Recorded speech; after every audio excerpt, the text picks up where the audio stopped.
Some gifts are meant to be cherished. Others, they cling to you, refusing to let go, no matter how hard you try to destroy them. My name is Clara Bennett, and I live in a cozy little cottage surrounded by dense woods in Vermont. My dog, Rufus, a sturdy golden retriever with a heart of gold, has been my rock for years. He's the kind of dog who greets every stranger like an old friend, but knows when to stand guard if something feels off. Valentine's Day has never been my favorite holiday. Not since my ex-boyfriend Evan broke things off 5 years ago. We were together for 3 years, and I thought he was the one. But then he left without explanation, leaving behind only silence. Since then, I've tried to move on, focusing on my work and spending quiet evenings at home with Rufus. This year, though, something strange happened.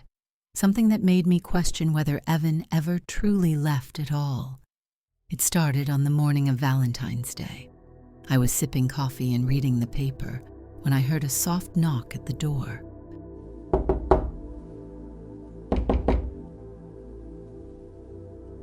Rufus trotted over, tail wagging, as I opened it to find nothing. No one was there. Just a small red envelope lying on the porch. Curious, I picked it up and brought it inside. Rufus sniffed at it cautiously, but quickly lost interest. The envelope was plain, with no return address or stamp, just my name written in elegant cursive. Inside was a single card. It read, "To Clara, you'll always be mine. Forever, Evan." My stomach churned.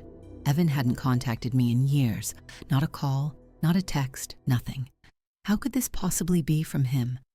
And why now? I tossed the card onto the counter, trying to shake off the unease.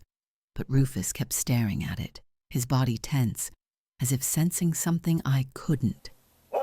"It's just a stupid card," I muttered, though even I didn't believe it. Later that day, I decided to get rid of it. I grabbed the card and headed outside to burn it in the fire pit. But no matter how many times I set it alight, the flames would flicker out, leaving the card untouched. Not even a scorch mark. "What the hell?" I whispered, dropping it onto the ground. Rufus barked sharply, backing away as if afraid to go near it. Frustrated, I threw the card into the trash and went back inside. But when I checked the bin an hour later, it was gone. Back on the kitchen counter sat the card, pristine and unharmed, as if mocking me. That night, I couldn't sleep. Every time I closed my eyes, I saw Evan's handwriting flashing in my mind. Rufus stayed glued to my side, whimpering softly whenever I moved. Outside, the wind howled, rattling the windows and making the house groan. Then came the whispers. At first, I thought it was just the wind, but then the whispers grew louder, more distinct, until they filled the room. "Why did you forget me? You promised you'd wait. I'm still here." I bolted upright, clutching the blanket tightly. Rufus barked wildly, pacing around the room. The voice wasn't coming from outside.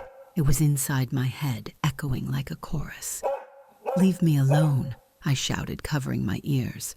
But the whispers only grew louder, overlapping until I couldn't think straight.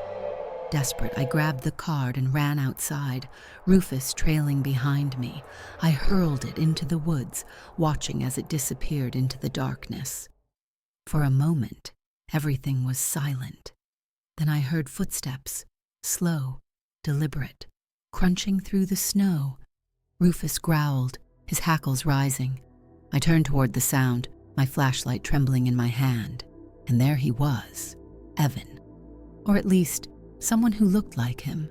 His face was pale, his eyes hollow, and his smile wrong.